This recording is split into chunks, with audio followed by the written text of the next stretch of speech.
Bonjour, dans cette vidéo, nous allons voir comment participer à un tweet chat. Alors, qu'est-ce que c'est qu'un tweet chat?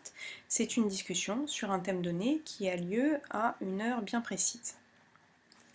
Alors, la question qui se pose, c'est naturellement comment arriver à suivre cette discussion sur un thème bien précis, sachant qu'il va probablement y avoir des intervenants auxquels on n'est pas abonné et donc dont on ne va pas voir les messages, et qu'on veut s'adresser aussi à des intervenants de la discussion qui ne nous suivent pas et qui donc potentiellement ne verront pas nos messages. Alors tout ça, c'est possible grâce au mot dièse, au hashtag spécifique qui est choisi pour chaque tweet chat. Donc on va prendre par exemple l'exemple du tweet chat classe inversée, où le mot dièse c'est classe inversée. Et à ce moment-là, si on utilise la case recherche sur Twitter, on peut rechercher en fait tous les messages qui vont être publiés et qui contiennent ce mot dièse. On fait juste attention que Twitter par défaut nous propose en fait une sélection de messages qui contiennent le mot dièse, alors que si on veut suivre le tweet chat et donc suivre tous les messages qui sont publiés, il faut cliquer sur tout. Alors on peut s'arrêter là et juste avoir envie en fait d'écouter ce qui se dit dans la discussion, et donc on rafraîchit régulièrement sa page pour voir les nouveaux messages qui sont publiés, et on peut voir ainsi les messages qui sont publiés. Des fois ça peut aller un peu vite, donc ça peut être utile d'afficher la conversation pour voir en fait où se place le message dans une discussion.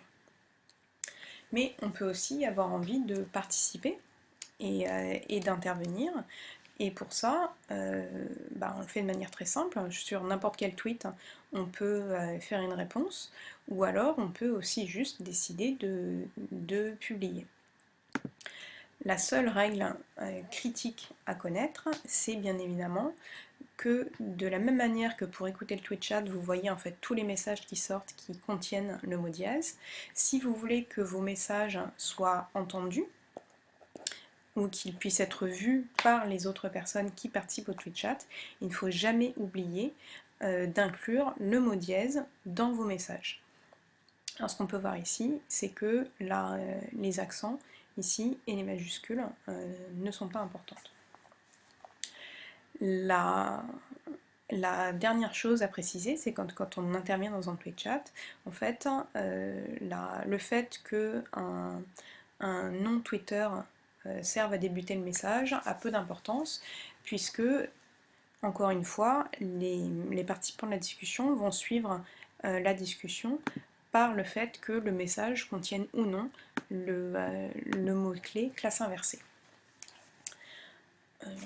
Voilà, il y a une autre manière que je trouve plus pratique de suivre ou de participer à un tweet chat en utilisant l'outil TweetDeck, et pour ça je vais faire une autre vidéo.